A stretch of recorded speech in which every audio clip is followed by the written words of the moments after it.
કેમ છો વિદ્યાર્થી મિત્રો? મજામાં? હું આશીષ લંબાણી ટીએલસી એકેડમીમાં આપનું સ્વાગત કરું છું. હું તમને ભણાવવાનો છું આજે 10મા ધોરણનું અંગ્રેજી વિષયમાં વ્યાકરણ એટલે કે ગ્રામર. અંગ્રેજી ભાષા એ વૈશ્વિક ભાષા છે, તમે બધા જાણો છો, કે જેની અંદર ભાષાકીય રીતે જોવા જઈએ તો 12 કાળનો ઉપયોગ થાય છે, જેમાં આપણો એક જ ટોપિક અહીંયા પહેલો છે ટેન્સનો. કારણ કે કાળ એ એવી વસ્તુ છે કે જેની અંદર વાતચીત કરવામાં કામમાં લાગવામાં આવે છે, અને એ કામમાં લગાડવા માટે આપણે કાળની માહિતી હોવી જરૂરી છે. કારણ કે જ્યારે પણ તમે વાતચીત કરવા માટે તમે યુઝ કરો છો, ઉપયોગ કરો છો, તો એ શબ્દો કે એ વાક્યો કયા કાળમાં બોલો છો એ જરૂરી છે, તમને ખબર હોવી જોઈએ. તો આપણે એની વિશે માહિતી લેશું. જનરલી આપણે ગુજરાતીમાં જોઈએ કે અંગ્રેજીમાં જોઈએ તો એ બધામાં અંદર આપણે ખબર છે કે 3 કાળ છે, મુખ્ય 3 કાળ છે. કયા? તો કે એક છે વર્તમાન કાળ, વર્તમાન કાળ. બીજો છે ભૂતકાળ અને ત્રીજો છે ભવિષ્યકાળ. આ 3 કાળ એક સામાન્ય ભાષામાં, સામાન્ય કોઈ પણ ભાષા હોય, આ 3 કાળમાં વાત થતી હોય. અત્યારે જે હું વાત કરી રહ્યો છું એ વર્તમાન છે, પણ એ બીજા પ્રકારનો વર્તમાન છે. આપણે જે રોજ સ્ક્રીનના કાર્યો કરીએ છીએ એ કાર્યો છે એ કાળ જ છે, એ વર્તમાન છે, પણ એ બીજા પ્રકારનો છે. આપણે જે કાર્ય કરી નાખ્યું છે એવું કેવું હોય તો એ પણ વર્તમાન જ છે, પણ એ ત્રીજા પ્રકારનો છે. અને આપણે જે કાર્ય લાંબા સમયથી કરી રહ્યા છે એવું જ્યારે કેવું હોય તો એ પણ વર્તમાન જ છે, પણ એ ચોથા પ્રકારનો કાળ છે. એટલે મતલબ એવો થયો કે આ 3 કાળની અંદર 4 ભાગ બીજા પડે છે. એટલા 4 ભાગ કે જેની અંદર વર્તમાનના 4, ભૂતકાળના 4, ભવિષ્યકાળના 4 ભાગ પડે છે. મતલબ એવો થાય કે અહીંયા આપણે સમજી લઈએ કે સાદો વર્તમાન છે, બીજું છે ચાલુ વર્તમાન છે, ત્રીજો છે પૂર્ણ વર્તમાન છે, અને ચોથો છે ચાલુ પૂર્ણ વર્તમાન છે.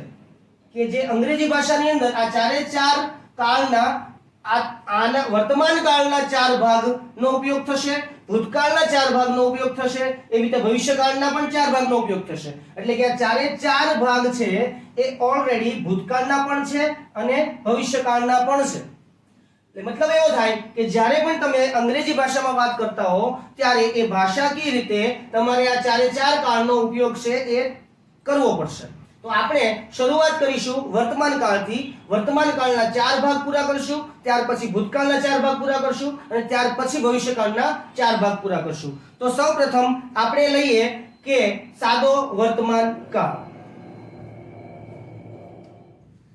તો ચાલો વિદ્યાર્થી મિત્રો, હવે આપણે વર્તમાન કાળની સમજૂતી મેળવીએ.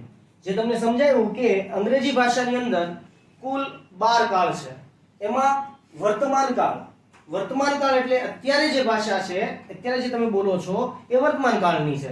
તો એ વર્તમાન કાળમાં 4 ભાગ પડશે. એક સાદો વર્તમાન જેને સિમ્પલ પ્રેઝન્ટ ટેન્સ કહેવાય, ચાલુ વર્તમાન જેને કન્ટિન્યુઅસ પ્રેઝન્ટ ટેન્સ કહેવાય, પૂર્ણ વર્તમાન જેને પરફેક્ટ પ્રેઝન્ટ ટેન્સ કહેવાય, અને ચાલુ પૂર્ણ વર્તમાન જેને કન્ટિન્યુઅસ પરફેક્ટ પ્રેઝન્ટ ટેન્સ કહેવાય અંગ્રેજીની અંદર.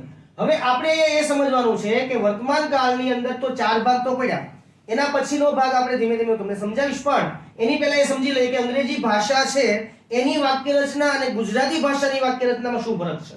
તો પહેલી વાત એ કે ગુજરાતી ભાષાની વાક્ય રચના તમને અહીંયા મેં બતાવેલી છે કે જેની અંદર કર્તા પહેલા આવશે, કર્મ પછી આવશે અને ક્રિયાપદ પછી આવશે.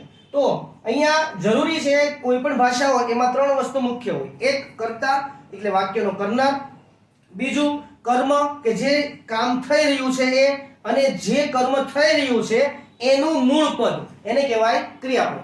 તો ક્રિયા થાય છે એ કરે છે કર્તા કહેવાય, જે ક્રિયા થઈ રહી છે એને કર્મ કહેવાય, અને જેના ઉપર એ ક્રિયા થઈ રહી છે એ કહેવાય ક્રિયાપદ. હવે આ ક્રિયાપદ છે એ આપણે સમજીએ કે ક્રિયાપદ એટલે શું. તો કે એક તો ચાલવું હોય તો કે ચાલવાની જે ક્રિયા થાય છે એને ક્રિયાપદ કહેવાય, ઉઠવું હોય એને કહેવાય ક્રિયાપદ, બરાબર. એવી રીતે ખાવું છે, બરાબર. જેની પાછળ આમ સામાન્ય ભાષાની અંદર આપણે સમજીએ કે જેની પાછળ વુ શબ્દ આવતો હશે ને એ વર્બ કહેવાય. આ એક કોમન સમજવા પૂરતું કે જેની અંદર વુ પાછળ શબ્દ આવતો અક્ષર એને કહેવાય ક્રિયાપદ. ખાવું, બેઠવું, સૂવું, વાંચવું, લખવું, પીવું, બરાબર, વગેરે વગેરે. તો આ બધા છે ક્રિયાપદ છે. તો એના સિવાય હવે સબ્જેક્ટ કોને કહેવાય અથવા તો કર્તા. વાક્યનો કર્તા ગુજરાતીમાં પણ પહેલા આવે છે અને અંગ્રેજીમાં પણ પહેલા જ આવે છે. એવી જ રીતે ગુજરાતીમાં કર્મ વચ્ચે છે કે જ્યારે ઇંગ્લિશમાં કર્મ છેલ્લે છે, બરાબર, અને ગુજરાતીમાં ક્રિયાપદ છેલ્લે છે જ્યારે અંગ્રેજીમાં ક્રિયાપદ વચ્ચે છે. હવે આની વાક્ય રચનામાં આની વાક્ય રચનામાં એટલો જ ફરક છે કે જે સબ્જેક્ટની પાછળ કર્મ ગુજરાતીમાં આવી જાય જ્યારે સબ્જેક્ટની પાછળ વર્બ ઇંગ્લિશમાં આવે. આ એક સામાન્ય તમને એક ઓરલ એક સમજૂતી તમને મેં આપી કે અંગ્રેજી ભાષામાં અને ગુજરાતી ભાષામાં કેટલો ડિફરન્સ છે. તો આપણે મૂળ વાત એ હતી વર્તમાન કાળની. તો વર્તમાન કાળ સમજવા માટે તમારે પહેલા વાક્ય સમજવું જરૂરી છે. વાક્ય સમજાવ્યા પછી તમને હું લઈ જાઉં છું વર્તમાન કાળ ઉપર. હવે આવે છે સાદો વર્તમાન કાળ. તો પહેલી વાત, સાદા વર્તમાન કાળમાં કેવી ક્રિયા આવે? તો પહેલી વાત તો રોજિંદી ક્રિયા.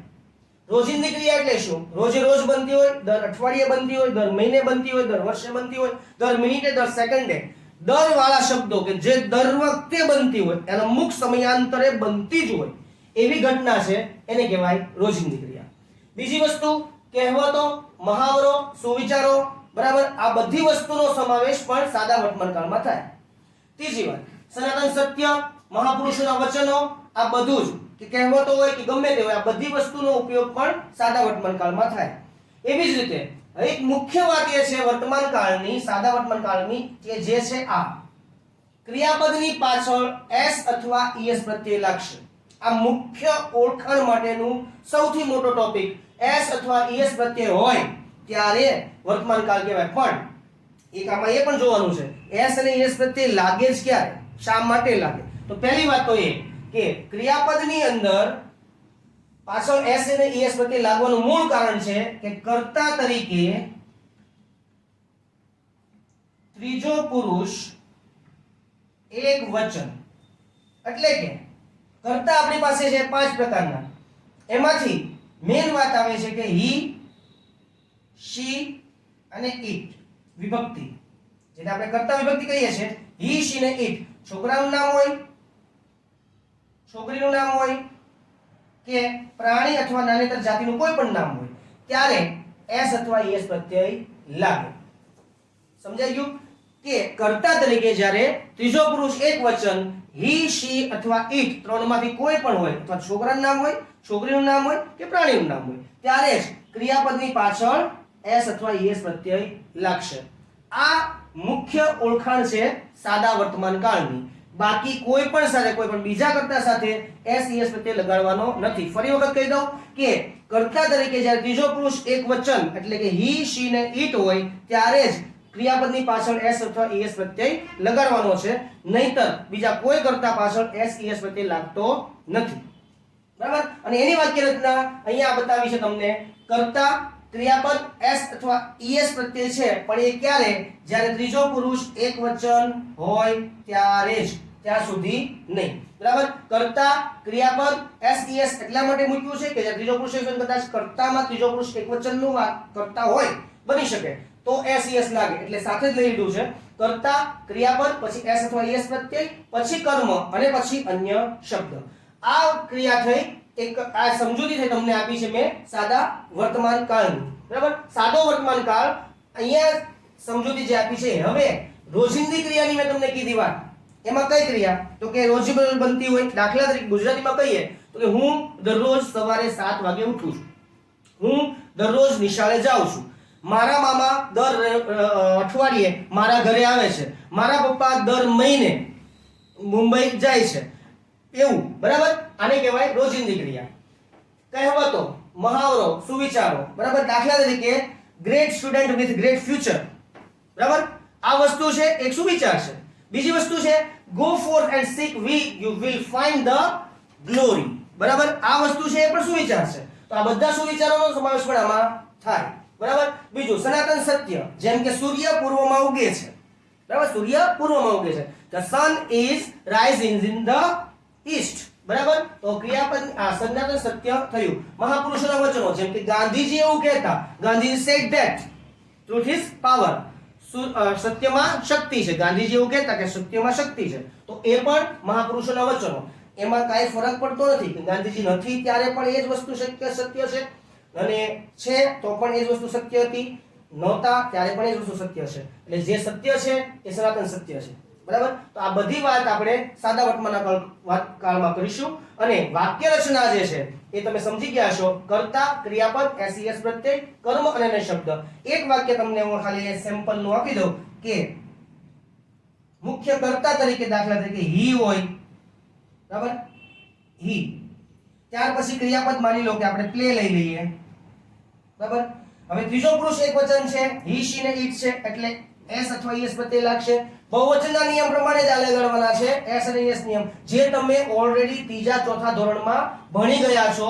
બહુવચનના નિયમો કેમ લાગે, બરાબર, એ તમને ખબર જ છે. તો હી પછી પ્લે પછી એસ ઈએસ લાગે એટલે એસ થયો, હી પ્લેઝ. હવે કર્મ આવે છે ક્રિકેટ. શું રમે છે તો કે ક્રિકેટ, બરાબર. હી પ્લેઝ ક્રિકેટ, તે ક્રિકેટ રમે છે. અહીંયા તમે જોઈ શકો છો આ બંને વસ્તુની વાત ઓલરેડી અહીંયા મેં બતાવી દીધી. ગુજરાતીનું વાક્ય નીચે લખ્યું છે એ છે આ ક્રિયા, આ વાક્ય રચના પ્રમાણે. અંગ્રેજીનું વાક્ય ઉપર લખ્યું છે એ છે આ વાક્ય રચના પ્રમાણે, બરાબર. તો આ બંને વાક્ય તમને સમજાવ્યા છે. તે એટલે કર્તા, ક્રિકેટ એટલે કર્મ, છે એટલે ક્રિયાપદ, રમે છે એટલે ક્રિયાપદ. એવી રીતે subject he, verb place, object cricket. It is finished, બરાબર. તો આ વસ્તુ થઈ સાદો વર્તમાન કાળ. અને હવે પછી આપણે જોઈશું ચાલુ વર્તમાન કાળ કે જેની અંદર આનાથી થોડું અલગ આવશે. હવે આના થોડાક વાક્યો તમને સમજાવીશ, અમુક વાક્યોના ઉદાહરણો લઈશું, ત્યાર પછી આપણે વર્તમાન કાળમાં જઈશું, ચાલુ વર્તમાન કાળમાં. હવે વિદ્યાર્થી મિત્રો, જે તમને મેં સમજાવ્યું વર્તમાન કાળ એટલે શું, વર્તમાન કાળમાં કઈ કઈ પ્રકારની ક્રિયાઓ આવશે અને કયા કયા પ્રકારના વાક્યો આવશે, તો આપણે એના ઉદાહરણો હવે જોઈશું. વાક્ય રચના અહીંયા લખેલી છે, કર્તા, ક્રિયાપદ, એસ પ્રત્યય, કર્મ અને અન્ય શબ્દ. આની વાક્ય રચના છે જે અંગ્રેજીની અંદર આવશે. હવે તમને મેં અહીંયા વાક્ય લખેલા છે તો જેની અંદર સૂર્ય પૂર્વમાં ઉગે છે એનું અંગ્રેજી ક્રિયાપદ છે રાઇઝ. કેમ કે પહેલી વાત તો એ છે કે જ્યારે તમે અંગ્રેજીનું માં જ્યારે ટ્રાન્સલેટ કરતા હો ગુજરાતી વાક્યોને, ત્યારે તમારે એ સમજવું જરૂરી છે કે જે તે વાક્યની અંદર ક્રિયાપદ જે આપ્યું છે એ ક્રિયાપદનું અંગ્રેજી શું થાય. તો પહેલા તો તમારે એ તૈયારી કરવી પડશે કે તમારી પાસે એ હોય કે જેની અંદર તમને ક્રિયાપદની અંગ્રેજી શબ્દોની ખબર હોય. અહીંયા તમને ખબર હોવી જોઈએ કે ઉગવાનું થાય છે રાઇઝ. બીજા વાક્યની અંદર સચિન દરરોજ ક્રિકેટ રમે છે, રમવા માટેનું થાય પ્લે. એમ મેં બધી જગ્યા ઉપર 10 વાક્યોની અંદર તમને સાઈડમાં મેં આપી દીધેલા છે કે જેની અંદર તમે ઈઝીલી સમજી શકો એટલા માટે. બાકી જે તમે નવા વાક્યો લેશું આપણે, ત્યાર પછી ઘણા બધા ક્રિયાપદોનો આપણે ઉપયોગ કરીશું કે જેની લીધે તમને વધારે પડતો મહાવરો થઈ જાય કે અંગ્રેજી શબ્દો કઈ રીતે ગોઠવાય છે. તો પહેલી વાત અહીંયા છે સૂર્ય પૂર્વમાં ઉગે છે. એક વાક્ય છે સૂર્ય. સૂર્યને કહેવાય ધ સન. હવે ધ સન, સન ની આગળ ધ મેં શા માટે લગાવ્યું? તો પહેલી વાત તો એ છે કે ધ સન એટલા માટે લાગે છે, સન છે સનાતન વસ્તુ છે અને આપણે આર્ટિકલના નિયમ પ્રમાણે અંગ્રેજીમાં એવું છે કે જ્યારે કોઈ પણ ઐતિહાસિક ઇમારત, ઐતિહાસિક પાત્રો કે કોઈ પણ પૌરાણિક પાત્રો, પુસ્તકો કે કોઈ પણ એવી સનાતન વસ્તુ હોય એની આગળ ધ લાગે, જેને ડેફિનેટ આર્ટિકલ કહેવાય, જે ધ નો ઉપયોગ આપણે અહીંયા કરીશું. બીજી વસ્તુ ધ સન એટલા માટે લાગ્યું. હવે ધ સન આવી ગયું, ત્યાર પછી ક્રિયાપદ છે આપણી પાસે રાઇઝ. રાઇઝ એટલે ઉગવું. તો ધ સન રાઇઝ. હવે નિયમ આપણે કાલે આગલા ટોપિકમાં જોઈ ગયા કે વર્તમાન કાળની વાક્ય રચના હોય ત્યારે કર્તાની પાછળ જો ત્રીજો પુરુષ એકવચન હોય તો ક્રિયાપદની પાછળ એસ અથવા ઈએસ પ્રત્યય લાગે. તો ધ સન છે ત્રીજો પુરુષ એકવચનનો કર્તા છે એટલા માટે રાઇઝ ની પાછળ એસ અથવા ઈએસ પ્રત્યય લાગશે. હવે એસ એટલા માટે લાગ્યો કેમ કે ઈ ઓલરેડી આપેલો છે, તો રાઇઝ નું થઈ જાય છે rises. The sun rises in. In એટલે માં, અહીંયા એક શબ્દ આપ્યો છે માં. ઇન એટલે અંદર, બરાબર, તો માં. The sun rises in. હવે અહીંયા જ્યારે પ્રિપોઝિશન આવે ત્યારે એની પાછળ ધ લગાડવાનો. The sun rises in the east. આ વાક્ય થઈ ગયો અહીંયા પૂરું. ત્યાર પછી બીજું વાક્ય છે સચિન દરરોજ ક્રિકેટ રમે છે. સચિન છે એ ત્રીજો પુરુષ એકવચનનો કર્તા છે સચિન, બરાબર, અને રમવાનું થાય છે પ્લે. તો રમવા માટે અહીંયા આપણે મૂકીશું પ્લે. અને સચિન ત્રીજો પુરુષ એકવચનનો કર્તા હોવાથી પ્લે ની પાછળ લાગશે એસ. સચિન પ્લેઝ. શું રમે છે તો કે ક્રિકેટ. Sachin plays cricket. હવે અહીંયા આ વાક્ય તો ઓલરેડી પૂરું થઈ ગયું. રમે છે માટે શબ્દ છે, પણ હવે દરરોજ શબ્દ એક અહીંયા આપેલો છે. દરરોજને અંગ્રેજીમાં કહેવાય every day. Sachin plays cricket every day. આ વાક્ય અહીંયા પૂરું થઈ ગયું. ત્યાર પછી ત્રીજું વાક્ય છે હું રોજ સવારે 7 વાગે ઉઠું છું. ઉઠવાને કહેવાય વેક અપ. તો અહીંયા હું માટે લાગશે આઈ. બરાબર. આઈ સાથે એમ લગાડવાનું નથી. એક વસ્તુ યાદ રાખજો, કેમ કે આ વાક્ય છે સાદા વર્તમાન કાળનું. બરાબર. જ્યારે સાદા વર્તમાન કાળની અંદર આઈ સાથે સીધું જ ક્રિયાપદ લાગે, એટલે આઈ ની સાથે લાગી જશે વેક અપ. આઈ વેક અપ. બરાબર. હવે અહીંયા તમને આપ્યું છે રોજ સવારે, રોજ અને સવારે. બરાબર. આઈ વેક અપ 7 વાગે. તો અહીંયા આપશે 7 વાગ્યાનો શબ્દ આપ્યો છે એટ. કેમ કે શબ્દ જ્યારે સમય આપેલો હોય શબ્દમાં, ત્યારે તમારે એટ મૂકવું પડે. તો આઈ વેક અપ એટ 7 o'clock. હું 7 વાગે. વેક અપ ઉઠું છું 7 વાગે. આઈ વેક અપ at 7 o'clock. હું 7 વાગે ઉઠું છું. અહીંયા બધું પૂરું થઈ જાય છે. I wake up at 7 o'clock. રોજ સવારે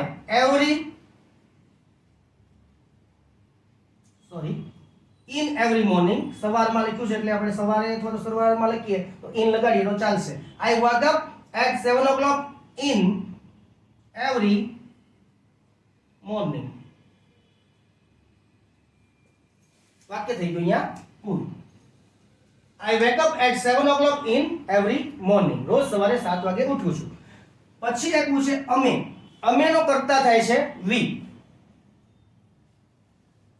વી સાથે આર લગાવવાનો નથી. હજી તમે યાદ રાખી લેજો, સાદા વર્તમાન કાળની અંદર આર જેવા શબ્દોનો કે ઇઝ એમ આર જેવા શબ્દોનો ઉપયોગ અહીંયા થતો નથી. વી સાથે સીધે સીધું ગો, એટલે કે જવાનું ક્રિયાપદ. કેમ કે અહીંયા વાક્ય રચના કરતા પછી તરત જ શું આવે છે? ક્રિયાપદ. We go. હવે ક્યાં જઈએ છીએ? તો કે ગામડે. ગો આવે એટલે ટુ લાગે. વી ગો ટુ ગામડે એટલે village. We go to village. ક્યારે જઈએ છીએ? દર વર્ષે. તો every year. We go to village every year. વાક્ય પૂરું. ત્યાર પછી છે તે માટે આપણે વાપરશું હી. તે દરરોજ મારા ઘરે આવે છે. આવવાનું થાય કમ.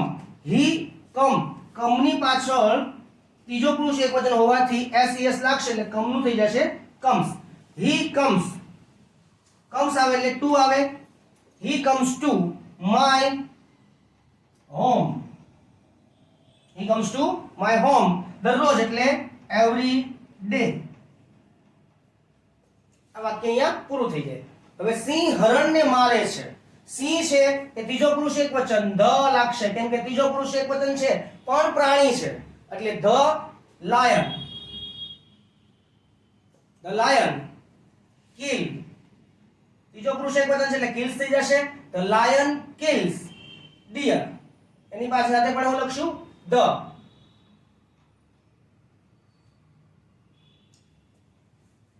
The lion kills the deer. અહીંયા થઈ ગયું ફિનિશ. ત્યાર પછી સત્ય એ જ શક્તિ છે. આમાં ક્રિયાપદ નથી, કેમ કે આ એક સનાતન સત્ય વાક્ય છે, એટલા માટે સત્યને કહેવાય ટ્રુથ.